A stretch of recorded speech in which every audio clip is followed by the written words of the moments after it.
Halo semuanya, di video ini kita akan mempelajari motor arus searah penguat sendiri atau self-excited DC motor. Motor ini menarik loh, karena medan magnetnya tidak berasal dari sumber tegangan terpisah, namun membuat medan magnetnya sendiri dari sumber yang sama untuk menggerakkan jangkar. Bagaimana cara kerjanya? Mari kita bahas prinsip kerja motor penguat sendiri.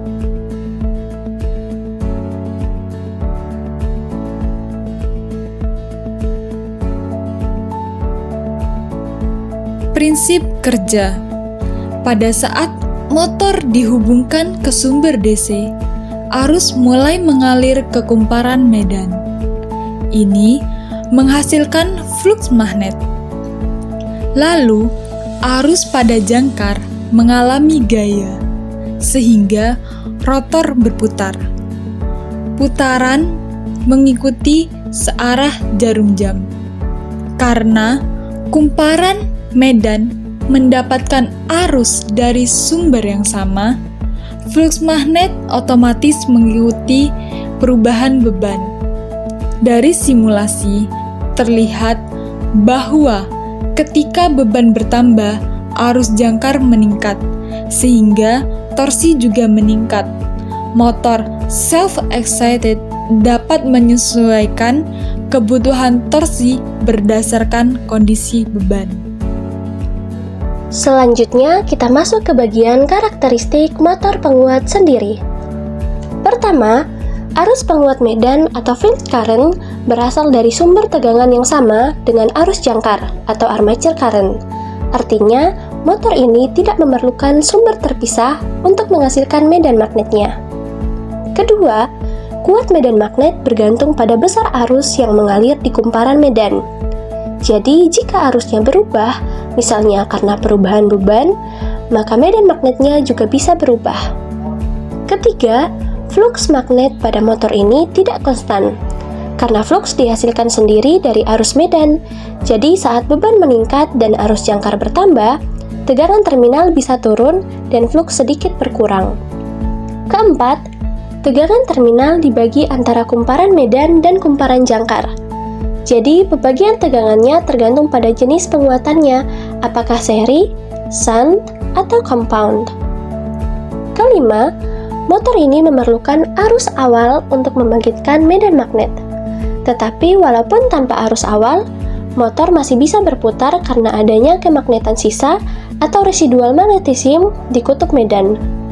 Dan yang terakhir, arah putaran motor ditentukan oleh arah arus jangkar dan arah fluks medan. Jika salah satu dibalik, maka arah putarannya juga ikut berubah. Setelah kita mengetahui karakteristik umum dari motor penguat sendiri, sekarang kita lanjut ke 3 jenis utamanya. Motor penguat sendiri ini dibedakan berdasarkan cara penghubungan antara kumparan medan dengan kumparan jangkarnya, yaitu motor shunt, motor seri, dan motor compound. Yang pertama adalah motor shunt. Pada motor ini, kumparan medan dihubungkan secara paralel dengan kumparan armature. Kecepatannya cenderung konstan walaupun beban berubah sampai batas torsi tertentu. Motor shunt juga bisa dikendalikan kecepatannya dengan menambahkan resistor pada kumparan medan atau armature. Biasanya digunakan untuk beban dengan torsi awal yang rendah dan penggunaan umum di bidang komersial. Yang kedua adalah motor seri. Pada jenis ini, kumparan medan dihubungkan seri dengan kumparan armature, jadi arus medan sama dengan arus armature. Kecepatan motor seri sangat bergantung pada beban, dan sebaiknya tidak dijalankan tanpa beban karena bisa berputar terlalu cepat. Motor seri ini punya torsi awal yang tinggi, sehingga cocok dipakai untuk alat pengangkat atau derek. Dan yang terakhir adalah motor compound. Motor compound ini menggabungkan karakteristik dari motor shunt dan motor seri melalui kombinasi sambungan kumparan medannya. Secara umum, motor penguat sendiri mudah dikontrol kecepatannya dan punya karakteristik torsi serta kecepatan yang bervariasi tergantung jenis sambungannya. Motor ini banyak digunakan di berbagai aplikasi industri dan mesin sesuai kebutuhan torsi dan kecepatan yang diinginkan. Berikut ini adalah diagram dari 3 jenis motor DC penguat sendiri. Yang pertama, di sebelah kiri adalah motor shunt, di mana kumparan medan dihubungkan paralel dengan armature. Di tengah, ada motor seri, yang dimana kumparan medannya disusun seri dengan armature. Dan di sebelah kanan adalah motor compound, yang merupakan gabungan antara seri dan shunt, bisa dalam bentuk short shunt maupun long shunt.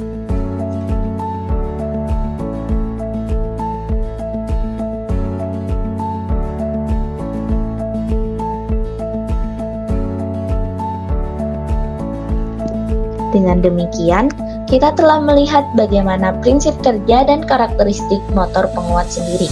Salah satu pengaplikasiannya, motor penguat sendiri digunakan dalam berbagai peralatan rumah tangga seperti mixer, kipas angin, dan pompa air. Mixer dapat membantu kita membuat kue dan adonan dengan lebih mudah.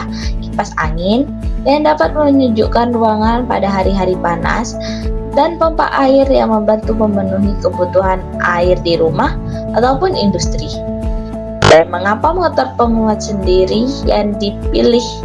Karena motor jenis ini memiliki kecepatan yang relatif stabil atau terbatas sesuai beban, serta memiliki torsi awal yang tinggi, sehingga cocok untuk penggunaan mesin industri seperti mesin pengangkat dan mesin konveyor. Demikianlah pengaplikasian dari motor penguat sendiri.